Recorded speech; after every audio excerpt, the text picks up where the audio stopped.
Terve, mä olen Markka Harska. Mä haluan tuoda asioita esille, mitkä mua ärsyttää suunnattomasti.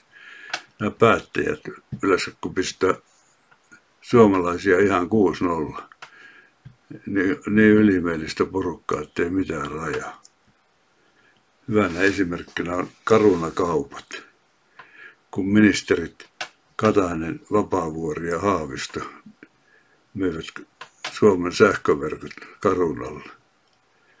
Sanottiin, että eihän mitään hinnat nouse. Hinnathan nousi aivan helvetisti monikertaiseksi.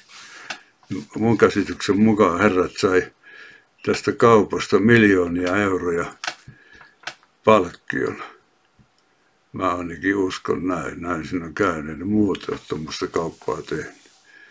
Kusettivat suomalaisia vaan 6-0. Carunalla oli asiakkaita noin 700 000 ja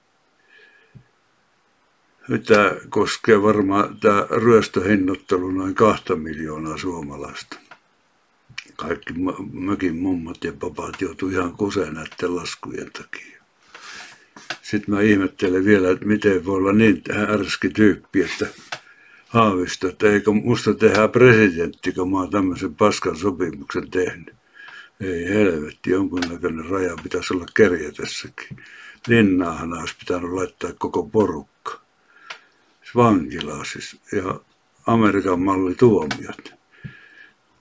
Caruna pullisteli, että se sai 300 miljoonaa euroa voittoa, niin laitettaisiin näille ukoille 1 miljoonasta aina 1 vuosi, niin se olisi 300 vuotta, vaikka 3 osaa, niin siinä on 100 vuotta per lärvi. Mutta näähän kyllä toiset pääsee kyllä puolella, kun on ekakertalaisia, niin mutta Vapaavuoresta en ole varma, joutuisiko se lusimaan 100 vuotta, mutta toissa siinä pojilla vähän lusimista sitten, että tajusivat vähän mitä ovat menneet tekemään. Tämmöistä tällä kertaa, että